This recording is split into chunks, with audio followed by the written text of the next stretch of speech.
This is the trigger warning for our show. Please understand that various monsters had various victims and hunted in various ways depending on the folklore, mythology, or stories that were told about them. Please understand that it is not our intent to upset you. You will be given other warnings and additional warnings depending on the episode, but this is our blanket statement. We didn't write the myths, but we are using them to tell our story. Also, this is the content warning for our show. There will be cursing. There will be some interesting ideas. We will take it in where we can, but be warned, there was beer involved. What if I told you there is a world where not only are monsters like vampires and werewolves real, but they have rights, just like you and me. And in this world, there exists a secret government organization dedicated to keeping you safe and making sure they follow the rules. Welcome to Anarium, a Monster of the Week podcast.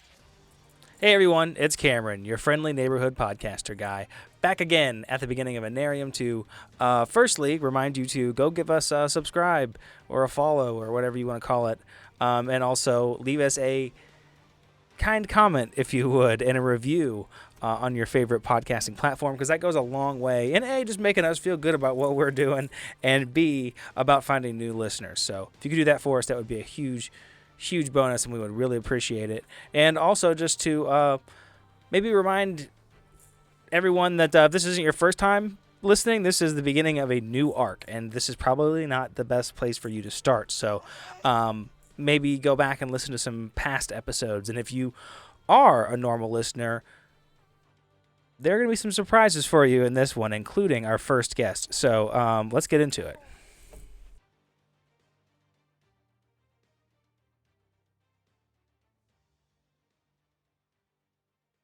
Hey, welcome back to Anarium. My name's Sam. This is a world that me and my friends and family have built over the years. It's been given life by Michael Sands' Monster of the Week. You know some of my players, but just in case. Hello, gentlemen. How are we tonight? Hey, it's Cameron. I play Bernard, and I'm pretty excited because we actually have somebody who helped build this world with us tonight as a guest. So I want him to go ahead and go next. We're going to let you jump in. Because F you guys. You other two who play every week, you go to hell. Well, yeah. We got to reintroduce Taylor. People don't even remember who he is. So my buddy, who like 8 years ago, we were sitting around, we had ran through a couple RPGs. We had difficulty getting people to pick a type of character and what they wanted to be, and we had difficulty melding together what everybody really wanted. I think we kind of talked about it in episode 0, where it was like, no, we need to figure something out. And so I looked at him and said, hey, I've been working on this thing for a really long time. Think Men in Black meets Hellboy's BPRD, like Monster Cops. And my buddy, Rick, What's up, Internet? It's me, Rick Stafford. was like, oh, hey, that's awesome. Let's work on that. And then we just sat watching Community, like throwing jokes back and forth. You and about that what it mic would stand be. are married now, by the way. That's great. The way that you just... Just like, hey. So, Rick, who are you playing? Oh, I'm playing the one and only Corbin fucking Graves. That's his middle name. Corbin. Well, when you live forever, you have to update your ID so that it doesn't say that you're 90 years old when you don't look it. So he just changes his middle names every 10, 20 years. I like it. It feels like a bit of a like alternative to like the McLovin thing. It's like, your middle name is fucking? Yep, my middle name's fucking. For a year, it was Elizabeth because he lost a bet with Troy. He is Troy's, like, Okay. heterosexual life mate. They have been basically joined at the hip since the late 60s, and they have not been separate since. They've gone through their life adventures together for various reasons that are all story-based that maybe someday we can explore, but I don't want to give it all away. But it started off as like an assignment, and it turned into a job and a friendship. And like they're, like I said, heterosexual life mates. Jay and Silent Bob said it best. I dig it. I can't hear that phrase without thinking of those two. But Right? All right. I was going to say, did you listen and take from Community and make a Troy and Abed in the morning with your characters? That is where Troy got his name. Mm-hmm. Okay. Though no, the character is nothing like it. I did like that character. He's one of my favorites, and that's how he got his name. All right, I so love it. my other players from afar, far away, friends. Who are you, and who do you play? From a land far, far away known as the ancient Denver, Colorado. I am Rob. I am underground in my bomb shelter, It's a avoiding basement. nuclear fallout. By the time this airs, we will all be dealing with that. You're in the state Uh, of Colorado? Yes, for those who are colorblind, I'm just an Otto. And yeah, I want to say I'm happy that Taylor is back and present with us. Me All too. kidding aside, all terrible jokes back. That will be Taylor's here. I feel like the boys are back in town. It does feel that way. +1, but No, it's The good boys to are have... back in town. Rick's an honorary boy. The boys are back in town. Ooh. Yeah. Yep, you guys are in. Hey, Taylor, who are you? What do you do? So, as you have heard, I am back. I'm still slightly recovering from an illness, but I'm very, very excited to get back into this. I play Marcellus Corvinson, the 1100-year-old suit-wearing Danish vampire that you've come to learn a little bit more about here and there, but we have a surprise for you tonight, actually. All right. Before we get started, a little piece of business. Because Rob pretended like he didn't remember that tonight was our recording session. Oh, Orpheus drank 10 gallons of herbicide and died. You need to make a new goddamn character. Don't ever give me a heart attack like that again. I specifically texted and said, hey, guys, don't forget, tomorrow night, 9 p.m., it's going to be awesome. And the day was like, it's the day. And he was like, I thought it was tomorrow. And I was like, dude, I reminded you yesterday. And then it was the haha, just fucking around. All right. The best part is I TPK, saw like, the we didn't chat even do anything. bubbles Doesn't matter. after I mentioned that, and then I just see Sam freaking out on the other side with the chat bubbles just forever long. All right. So it's probably been, we'll say, a week, maybe 2, since we were at our sanatorium location. Our players who participated in that have been given their level up points and their gear points, which we can spend here. I have a little bit of house cleaning business with a friend before we can get to spending those. As I understand, you've already spent your experience, but gear points are still fair game. We are going to start this story in Marcellus's office. Can you tell me what that looks like? Yeah, so it is a glass office on the 6th subfloor. Kind of like right in the middle. And that way, if something were to get up from the portals to the 6th floor, they'd have to get through Marcellus to get any farther up. Also, he's in the middle of the floor. That way, everyone, if they have questions or anything like that, they can come to him for questions because he's been with the Anarium department for centuries. So feels like someone like the Doom guy would run into and be like, "Oh shit, wrong room." Oh god, it's you. Sorry, Like, man. run. Oops. yeah, right, yeah. I mean, he's been with Anarium since like it was a group of knights that made their pacts, stayed together, and then fought monsters, and then initially went, hey, so this group of monsters here doesn't seem all that bad, and then there was that team up. I mean, that's part of the history of like where it all came from. That's fun, and I might cut this out. Okay. But that might It's be a little something. too soon for the Knights Templar and Crusades. It's No, just too soon. no. What I was gonna say is that might be something fun to do in the future too. Is to like play out The old stuff. the All right. start That's of cool. an area, All right. like knights and shit. So you're sitting in your office. This office is completely made of glass, I assume. Do you have window blinds? Yes. Or is it completely open all the time? No, he has window blinds. He just usually keeps them open, but they are able to be closed. Oh. So a familiar face walks up to your door and raps on the glass. It's Troy. He... Hey, Troy, what's up? Come on in. Hey. Do you have anything pressing happening at the moment? Nope. What you got? All right. So he walks in your room, closes the door behind him, and pulls out a pocket knife. Into the glass, he carves an old Nordic rune into it. He puts his hand over it and he says one word. Mind you, Troy can't do magic. He is not magic. The symbol is magic. As he whispers the word to it, it gives off a light blue glow. And then all of your window blinds drop and close, and he turns and he looks at you and says, you and I need to have a conversation. Okay. That symbol's going to buy us some time. because only you and I need to talk about it. Okay. We need to start this off with you understanding that I am not here in any form or fashion other than as your friend. I'm not here as a special agent of Anarium. I am not here with my religious order. I am here as your friend, and I need you to understand that. He pulls the sais from his back. These are a weapon from his religious order. They are known as a crook. He lays them on your desk, handles pointing toward you, as a sign of no ill will and friendship. He looks at you and says, you and I need to talk about what you are. What do you mean, what I am? So when you and I were fighting old Mary Shaw through Yeah. that goddamn sanatorium, you pulled some magic shit. And I gotta tell you, brother, vampires can't do magic like that. Now, Orpheus, he don't know that. And Bernard, I don't think he would know magic. His ass from his elbow, period. That's fair.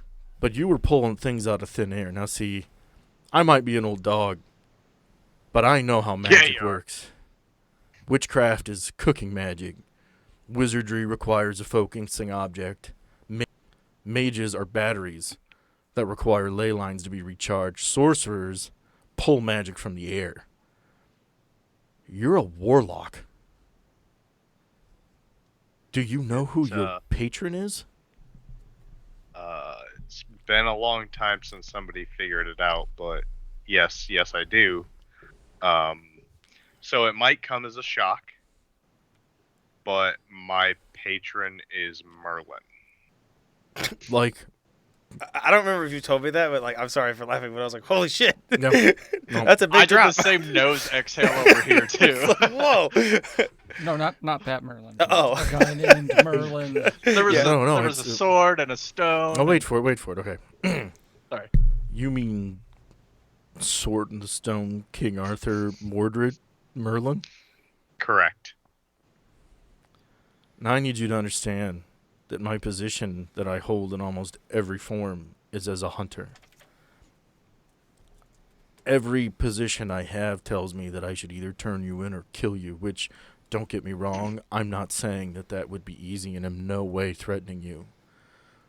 I figured this out because I looked into your feeding history.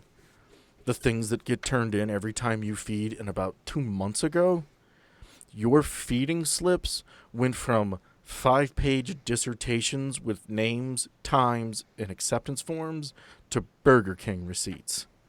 Whoever is looking out for you isn't.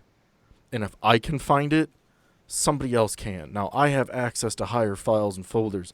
Somebody else is also looking after you. But you need to know your secret is safe with me, but someone's not looking out for you the way they should be. Okay, so Troy, we've been through a lot in our lives together, especially. I'm going to let you in on a little more depth to my background. I appreciate that. Thank you. Pretty much every religious order is aware of what I am for a reason that has been long hidden.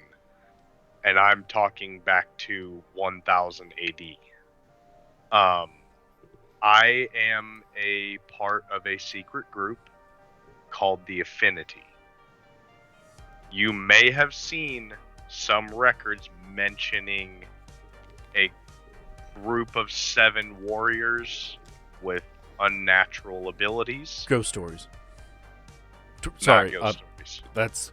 they're always portrayed as ghost stories. Yeah, mythical 7 show up. One of them, they help, they leave. Not ghost It's stories. Not a ghost story. I am one of the 7. I am the eldest and the leader of the 7. I am the head of the Affinity. We were originally tasked in the year 999 AD when our king in Denmark, we ran across some warriors on the battlefield that were very difficult to kill, and they only seemed to attack at night, and they were feeding on the people that they were killing. So he contacted a seer who was also in contact with Merlin, because despite what you may have read, Merlin is still very much alive today. He transformed us magically into vampires, but at the same time we also retained his magic. We got kind of like a DNA stamp from him to where we can actually use magic. So for the past 1,022 years, the 7 of us have been split, 1 to each continent. And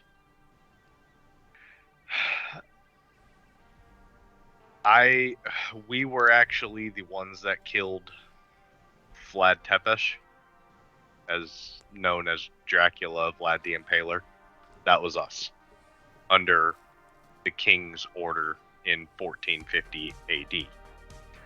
If that gives you any inclination on what we are. Now, magic and vampires is very taboo. It is. So if It I'm makes- not It makes you an alpha breed. If the Vampire High Council knew that you existed, you'd be dead. correct, they are very unaware that I possess the ability to perform magic. They're very unaware that we were magically enhanced. So, if they ever found out about that, we would be hunted to extermination. I The mean, 7 if of us. Anarium officially knew that, you'd be arrested. It's not allowed to Anarium happen. Anarium is aware of it. We just keep it off the books. Because it happens to help more than hinder, and they're very aware of that. Back when the Anarium started, that's how I actually got introduced to the progenitors of Anarium. They were actually hunting me. And then they discovered that I only hunt vampires that expose the vampiric nature, or are very, very stupid, like a couple of weeks ago at the bar. Whoever's been looking out for you, they stopped doing a good job. You need to look into that.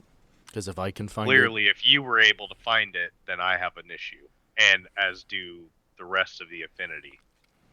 So someone apparently is not getting paid to take care of us anymore, and I will be talking to Merlin about what the deal is. Warlock vampires. Great. Kept secret from everyone, including any other agents. Sorry, you've just made me question a lot of things. I wanted you to be aware that something was happening with you. You be good. And he picks his weaponry up off the table, flips it in hand, points a pointy end at you. We're friends, and I'd really like to keep it that way. Please. I have no issue with that. You feel like are one of the very few people in this world I truly trust. I know somebody else who's kind of like you. I'll bring him around sometime. That'd be great. If you need help, you let me know. Be good. You still smell like death. And he walks out of the room. Okay. You still smell like wet dog. I do. Two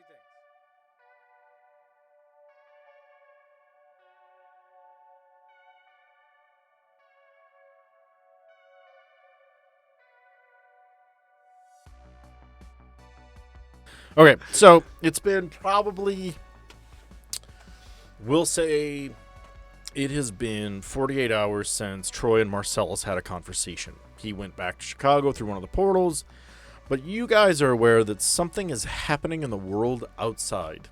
Something is going on. There has been a lot of weird, tense communications, a lot of very secretive information gathering. Now, before we jump in too heavy, would you guys like to take care of anything before we get started, character-wise? Conversations, spending gear points? Is there something you would like to do? Possibly spending gear points. What are my options, and what does it cost? Okay, so As far as either like a... Take the mystery box. Don't take the mystery box. I know what's in it. I was just thinking more of like a armor of some kind.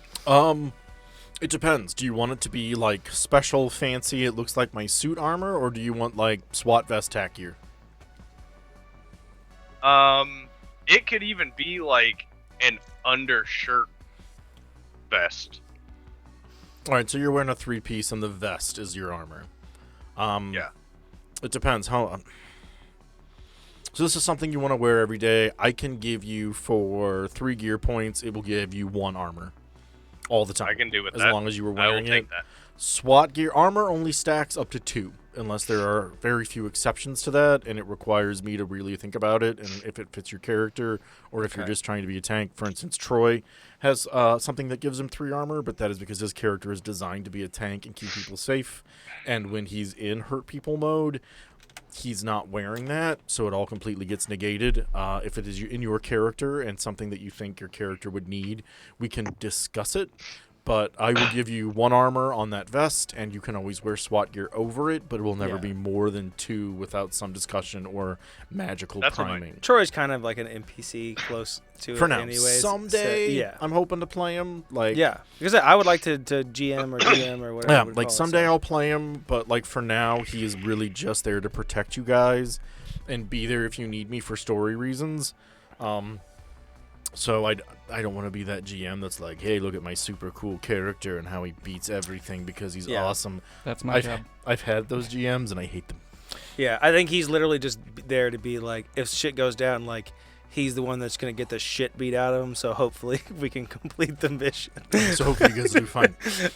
Extra character bits, plot points that it's hard to fit into a story that I can give you guys through this character goes, oh shit, it's this. Yeah. Things that you guys may not know. Okay, Rob, do you want to spend gear points?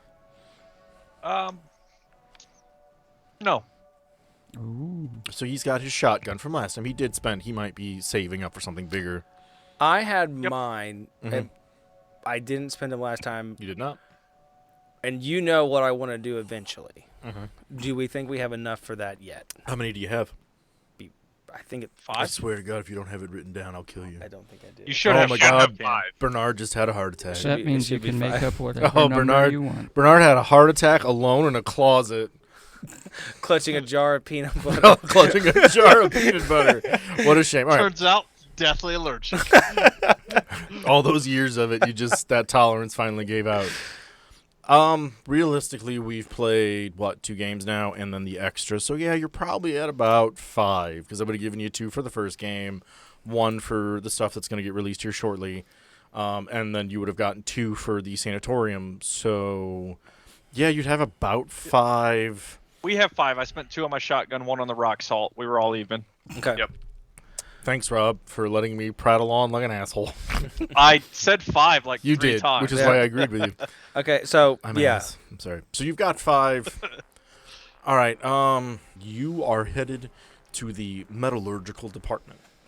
There are various areas of Anarium where creating, developing, and fixing weaponry is an everyday occurrence, coming up with something new.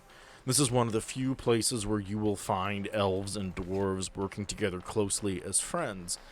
You come down and you see a dwarf. This is not quite the Gimli son of Gloin you are expecting. This guy looks like a Texan trucker with a great big I love braided that. beard. Looks at you and says, all right, what do you want?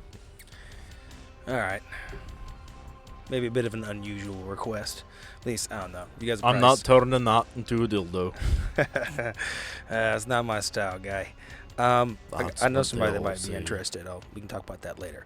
But I want to combine this. And I want to sit down. I'm sure there's a counter or something somewhere. The gun with this. Think you can do something with that? Roll me a charisma.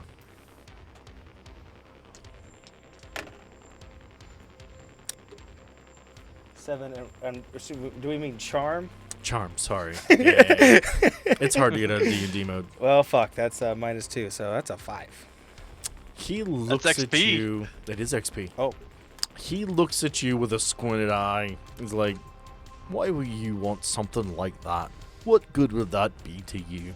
That's an awful lot of power for one little human to use.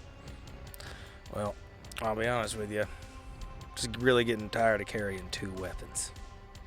And I'd like to make it 1. Alright, I'll do what I can. But he turns around. In his mind, this is a joke on you. He knows he's building it. He knows it's going to work well. He just doesn't think you're going to be able to handle it, Okay. and you're losing both weapons. He has, yep, you failed your role to charm him into doing it. It's not going to be as pretty as it could be. Okay. But he is going to do a good job for it. Probably won't be the stainless silver look where it looks brand new off the shelf. It's probably going to look like fresh out of heat treat, different heat marks on it. But he will do a good job. He doesn't mess around. And to that, I think that's totally fine with Bernard. I don't think he cares about it being, super, like we talked about, cleaned up and pretty. He just, does it work? He turns around and he starts drawing on, blue paper where it's with he is making schematics. He's figuring out how to make this thing work. He's making the design. He turns around and he sees you standing there. You can go away. This is going to take some time. I gotta be honest with you, bub. I don't really have a lot to do. Is it cool if I just... You know what? It's fine. I'll just, Shoo. I'll go. Go. Go away. Go, little human. Well, I think he just walks out, taking a drink, oh, fuck that guy. Jesus Christ. It'll be ready before today's Boomer mission. juice. Okay. A dwarf Yeah. calling a human little is hilarious. He just doesn't think you're going to have the manpower to hold this thing. Okay. All right. So, does anybody else want to do anything before we get started? And as I say Would that, I love feel to like... have a nice interaction with Jacques and my arboretum. All right. We will come back to Orpheus. You are standing in your arboretum. The people there have gotten very used to you. You have been here for a few weeks. All the different botanists know who you are. They understand what you're trying to do and how they can interact with you. They know you as friendly and kind and honestly caring about the plants. When you make complaints about how damp it is, how dry it is, how wet it is, you are completely in this for the plants. What would you like to do? Jacques, I'm going to need the specs on the new strain that we have growing over there, Jacques. Bring that to me when you have a moment. I'm there. We'll get there.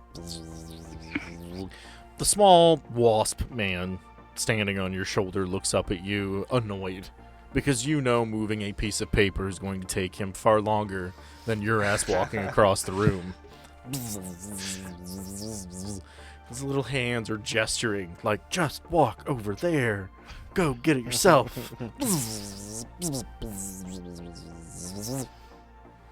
Jacques, I did not tell you to bring me the paper.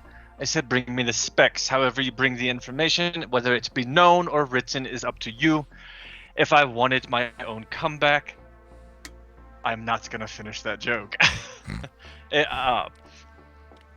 If I wanted any attitude, I would ask somebody else. Jacques, please bring me the information on the new. And he's sitting on your shoulder, making hand gestures like, well, it's about this big, and it's over there, and this is what it would look like if it was done right. And then he looks at you, flips you what you can assume is a little bird. A little bird? He doesn't quite have the fingers to do it, but the gesture is there, and he flies over to the table. There's a young lady. She is a botanist. She walks up to you, and she goes, hey, I really want you to know that I think it's great what you're doing down here.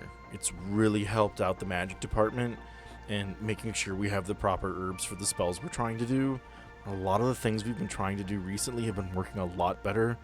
We think it's because the plants are happier, and I just want you to know that we really appreciate it.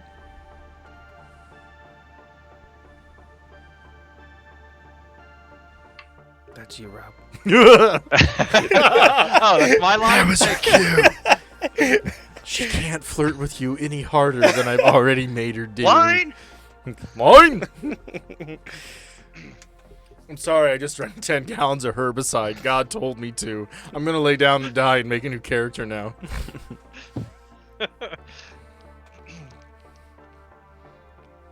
Absolutely oblivious to being flirted with, Orpheus is going to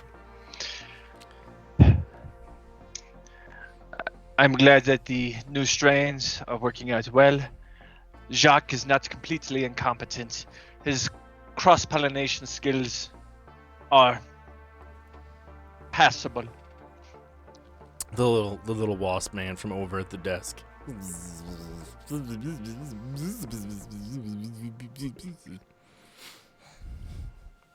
Jacques, I do not know what it means when you say that is not the only thing that is passable in this room.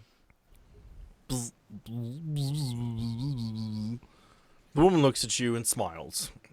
She does something of a curtsy as if to be formal, almost as if she doesn't know how to be around you. Do you pick up on the fact that what you are is as special as it is? Is that something that Orpheus is aware of, or is that something you would be oblivious to? And not in a negative. Still pretty oblivious because I still don't change character much more than I need to. Okay. These guys pretty much have to tell me to disguise up. Yeah. All right. And real quick, before we go anywhere, have I done, again, we had talked about this before. Have I done that yet? I don't think I have. You haven't. If you'd like today to be the day. Okay. I would like Bernard to enter the room. So Bernard walks in this room, and he's just kind of got, in one hand, you can see like a large bag of like Miracle Grow and some books in his other arm. And he approaches you, and he's like, hey, I don't know, you guys, like, need this shit? Do you like this shit? I shouldn't have brought it. I don't know. I'll take it with me if you don't want it. But I brought this for you, and I got, look, I know that, that sanatorium was a little tough for you. You learned some things you weren't prepared for. So I brought you, some books on World War I and, the sequel. What was the sequel called, Bernard? Just World War II. It wasn't very creative. Same people. It was, but I don't know why, but I picture Bernard bringing a book titled like "Why Nazis Were Bad." yeah. like For are dummies. No, like what? Like For is this dummies. like the golden what's that called? The golden spine books from when we were kids. It's well, I don't know. I like do the think Encyclopedia Britannica. I do think Bernard, like I would kind of like this to be like a couple books, and I do think Bernard, we talked about, he likes to read, and a lot of it is like fiction and horror and stuff like that. But he also, like, his personality strikes me as the kind of person that would super be into like the history of war and those kind of things. So I think he's probably got like some these aren't new books that he just bought. Like, these are books you can tell have been read. They're his books. They're his books. Did you bring like an original copy of Sun Tzu's Art of War as well? I'll leave that to the reader's imagination. But there's just some books on World War I, World War II, and some modern stuff that's happening around right now, just so you don't, maybe you can learn and feel not so out of touch with things that are happening. You don't feel like you're living in a world that you don't know. And I think he would like to say, like, I know that was tough, and particularly with the doctor, you had to learn that not only do some people not want this world to be good, and not only do some people not want this world to burn, some people just can't get out of their own bullshit, and they don't care who they hurt. And that's who he was. And it's not your fault that you thought he was a good guy in the beginning. So, yeah, I don't really deal with feelings or anything well. So, do you want this dirt, or? Bernard, I do thank you for this opportunity to coach me. But if you do not get that shit out of my arboretum, I will cut your hands off myself. Yep, got it. That seemed a little overboard, but all right, I'll see you later. And he like awkwardly waves and walks out with his dirt. Garçon flies to your shoulder and just stares daggers at you. Points to Bernard leaving.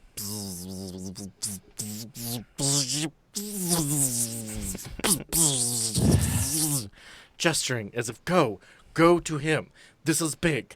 He's trying to be nice. Starts punching the side of your head, which you can't feel. He's tiny, but the gesture is he is so frustrated with you right now for how you handled that. What do you do? Fine, Jacques. But these strains better be documented before I return. Bernard, hold on. I feel like there is much more you can teach me. In the ways of love. Garçon, tend to this. I do kind of switch back and forth between calling him by his name and just boy. That's fine. Either one works. I think that's fine. I couldn't remember. I mean, they both fit your character. Yeah. Okay. So I think this can kind of end with them. They're walking out the hallway. He's like, all right. So like I said, there was this little kid. He had made art that sucked, right? And and then, so yeah. Like you're holding the Lifetime book of pictures of World War Okay. II. In I there, like- absolutely want Cameron to explain Hitler as terribly as possible. We're not- no. I thought I did that already. Hitler was the Hitler of history. Yeah. And as you're walking along with the Lifetime book of colored pictures from World War II, he turns like, hey, look, on page 219, that's Troy. You can't tell it, but that's him. That's pretty funny. You can't tell, but that's him. National Geographic presents Hitler. What a dick. I would read it. Okay, That'd be a So- great drunk history episode. Oh. Yeah. as you guys are walking down the hallway, you are continuing your conversation. Something happens that doesn't happen very often. There is a red alert. Think of it very much like Star Trek. I started to remind my son. I don't know where he learned it. He's been walking around just going red alert, red alert, and then he runs it's like the start of the game, and you have like something important's gonna happen. Like the bad guys are coming, Dad. And like so, red alert is like a trigger word for me. Right? Oh, no, that's horrible. Like all right, we're gonna Kylan's take it. gonna It's come a down here with yellow a alert. shotgun. No, it's fine. It's fine. I think it's very much like Star Trek in the idea of the lighting changes a bit, and there is an announcement that you have hit a yellow alert.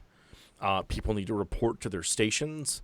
You will receive notifications further as you get where you're going. Please be advised that we are on a yellow alert. You can use red. It's not like I was. Oh no! Apparently, red alert's a big problem right now. No, it's, I don't need it's to piss funny. you off. Red. It's a funny thing. Don't say the R word. Royal blue. Royal blue. All right, so you guys all get a message on your personal device that says you need to report to Bay 72 down by Portal 63. You have been selected for a mission. Bernard pulls out his flip phone. Marcellus gets a different message, which is to report to Emily Gorganas' office immediately. Okay. You guys go, but I assume you go get your shotgun. Yeah, and we don't gotta like. Because it's been a day or two, and they are very fast at what they do. And because it's not pretty, it's going to be done fairly quickly now. If you want to try to make friends with the dwarves and take it back and get it pretty, that's fine. That's character choice. Okay, yeah, we can do that later. I think I'll just look up and be like, well, history lesson will be later. But thanks. I like to talk. A lot of people might not know that about me, but I do, just not to most people. I'm gonna go get my gun. I did something real cool with it, dude. You're gonna like it. I'll meet you in the room. I don't really carry a personal communication device. You have a so beeper. You have a beeper. Remember? You have a beeper. Oh, you're right. Okay. Yeah. See at Bay 63. I was like, yeah, no, you're not fucking getting by with that, No, buddy. no. Fuck you. Do the accent now. Code Red, I do wish the you at Bay accent. 63. Do not keep me waiting. Jacques is a dick when he has to wait. I won't make any jokes. I'll see you there, man. Marcellus, we cut to you entering Emily Gorganas' office. Sitting in one chair is Troy. Oh, real quick. Bernard just like drops the bag of dirt. He's not fucking carrying that He's not shit. carrying that. Just some random hallway. In the Yeah, he just middle of fucking the lets go of hallway. it. What smells like shit in hallway 32C? Not carrying that shit everywhere. Oh no, that's fertilizer. No, that is, whoo, that is some pointing shit. Marcellus, Wash your hands before you return, Bernard. you arrive at Emily Gorganas' office. In that office, you find Troy already seated. Out front of the office, you see an individual. What does that individual look like, Rick? Why am I outside? Because look there's like a a reason. man. He look like a Okay. man. What's the outside of the office like? Just refresh me. It's a door and kind of like a wood paneled hallway. I mean, What's the nearest interesting thing to this door? we'll say that there is a picture across the way of a former ogre that at one point helped establish this base. All right. So there's a tall, sort of lanky dude, blonde hair, kind of dirty Kurt Cobain, middle part down to his shoulders, a little bit of a chin fuzz goatee, just standing real close to this picture and just bored. It's radiating off of him, just like, this is all I have right now. It's a painting. They could put a TV out here, but all I got is you. And he's like poking at stuff and just looking like a bored fucking goober. Did somebody leave a bag of shit in this hallway? I smell Miracle Grow. Miracle Grow, It's right? got what plants crave, but Electrolyte.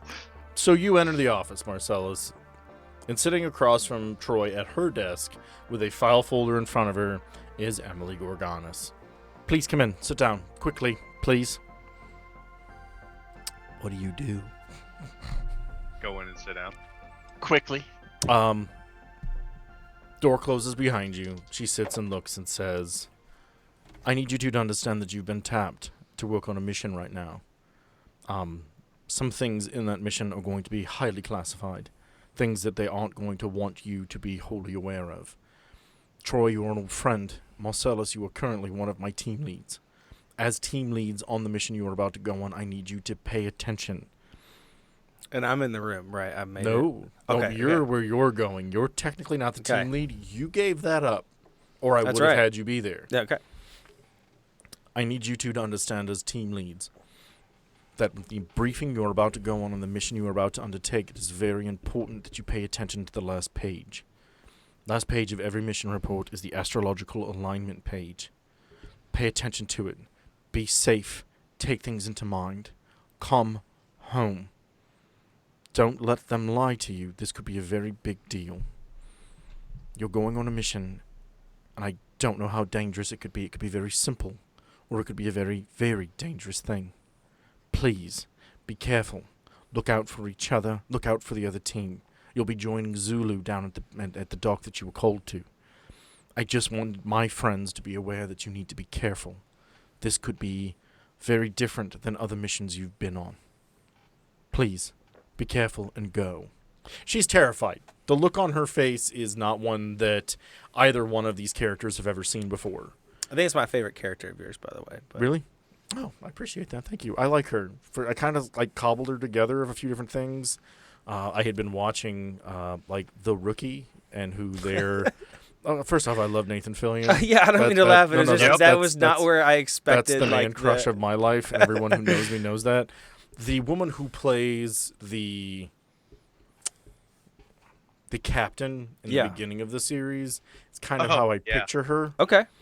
Just in case. I do associate actors with the characters I've created. Yeah, I don't know if people appreciate that, but it kind of gives you an idea what to picture. Yeah, at first I thought I was going to cut this out, but now actually, I kind of like That- I'm probably going to That leave that helps in. me picture her so much. Yes, that's kind of who I'm picturing. But this is legitimately, she's terrified. She is letting you guys know on something that you're not supposed to be aware of. She sends you down to the dock. As you approach this region, you will come up on, we'll say, probably 5'11" African-American gentleman, or a black man, I'm sorry, as a 35-year-old white dude who lives in the Midwest. I'm not wholly positive of my terminology, and I don't want to be offensive.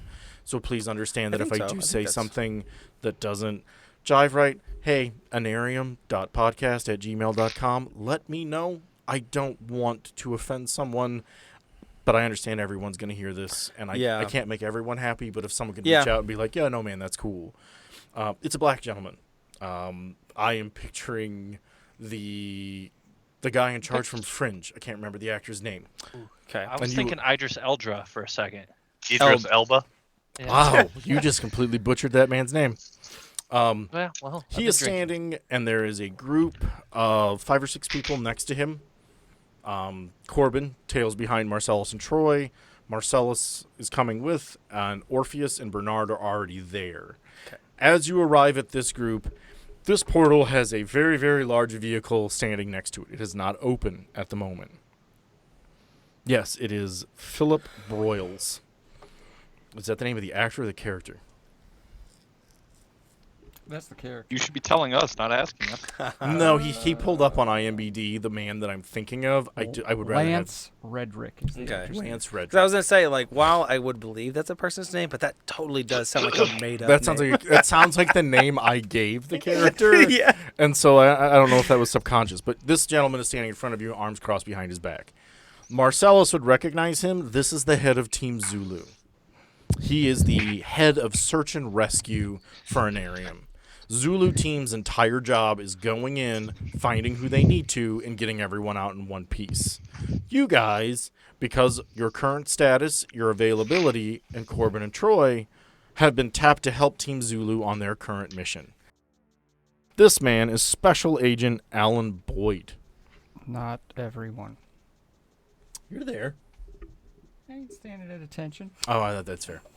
I'm still poking at shit. He looks at you all and says, "Welcome, Charlie Team, Easy, Zulu. Unfortunately, we have had reports from a small town in Nebraska. They had suffered a 7.9 earthquake. We will be going there. We need to figure out what's going on. We have received numerous phone calls as of sunrise this morning that things are not going there as anticipated. The 3 phone calls that managed to get out of that town claim that the sun did not rise this morning. They are in complete darkness with no electricity and off the grid. The phone calls indicate that possibly they have been coming from another location other than where they claim to be in Terra, Nebraska. Unfortunately, if you will check the files that are being provided to you now, a small goblin walks around with a big stack of files and each one of you takes one. Inside is a traditional dossier of what is going on. In 1951, there was a town in Ashley, Kansas. They also experienced a similar earthquake and then disappeared off the map. We also received numerous phone calls. If Terra, Nebraska is the same, we have to figure that, much like Ashley, Kansas, we have approximately 72 hours before everyone there dies. We're not entirely positive what happened. Unfortunately, information is spotty. Something about flames, people from the dead coming back to life. We're not wholly certain how it was or how it worked. Testimony is sparse. The town is unidentifiable. Drones, helicopters, on foot, in vehicle. As soon as you get close to the town of Terra, Nebraska, you find yourself turned around without knowing. GPS does not pick up on it. Tracking trails does not pick up on it. Magic cannot identify what's caused this to go. We are going to figure out what's happening there and save as many people as we can. Terra, Nebraska has a population of 825 people. Our mission, as you have been given, is to save as many of those people as possible. Do I have any questions? Well, low stakes, so that sounds good. No, I'm good. You can go to Spooky Town, figure it out. Yeah, that's our bag, mister. We got this. Marcellus, is all of your team so lethargic in their ability to take orders and listen to things? Just him. Understood. Mr. Miller, correct? Yeah, you can call me Bernard. I expect you to do your job. Don't question my orders, do as you're asked. At this moment, you are now a member of Team Zulu. I expect you to take that responsibility seriously. Oh, I do. I've never questioned an order. Somehow I find that hard to believe. I didn't Team. say I didn't follow them all. I just said I didn't question them openly. Team, I need you to start gearing up. Understand that we will be taking the rescue wagon with us. The rescue wagon is a very large tank-like vehicle